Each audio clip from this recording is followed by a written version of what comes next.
What is it like standing behind George and watching him make those plays?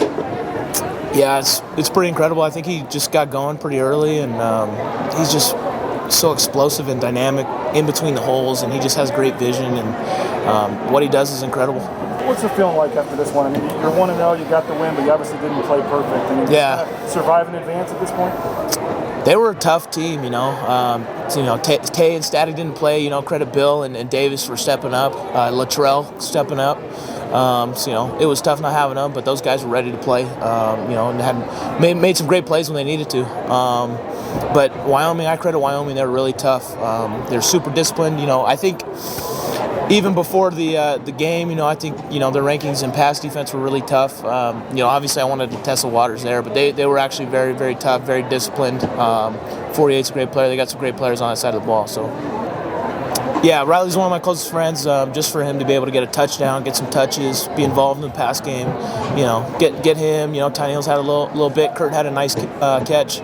So I just think it was so big for him, and I'm really happy for him to be able to get that. He deserves it, and then I think it's just a bonus for his family to be there. What was kind of the film like at halftime? How big was that field goal going into half? And it seemed like you guys kind of dominated, but you're only up 10-7. Yeah, no, didn't get that fourth down. It was huge just to get that field goal at the end of half. I think we had a couple too many field goals there again. We talked about that earlier in the week. But, Jonah's a freaking hell of a kicker, so it's so great having him. He's, whatever he is, he's freaking amazing. So. Kind of along those lines, Jonah almost seemed to be enjoying himself with those 3 timeouts. He's attempting those field goals. What do you see from him?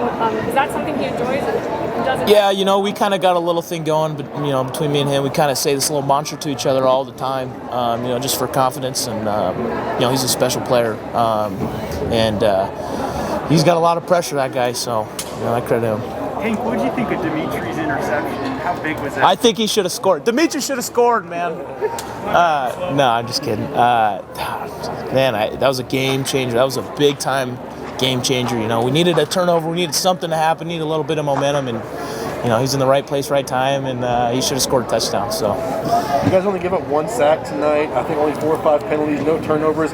Yeah. Compared to earlier in the season, what does that say about the growth of this offense? Yeah, I think it's huge. I think, that holding call with OJ, on that 3rd down, that was a big one.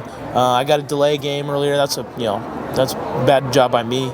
And then that sack, was a naked at the end of the game. So just for us to be able to communicate protections and getting 6-mans and max pros and just do a good job of communicating fronts, because they did some funky stuff with their front 7. So I just think for the O-line, it's just a great confidence booster and making sure we're on the same page, ID in the fronts and making sure we're getting the right protections.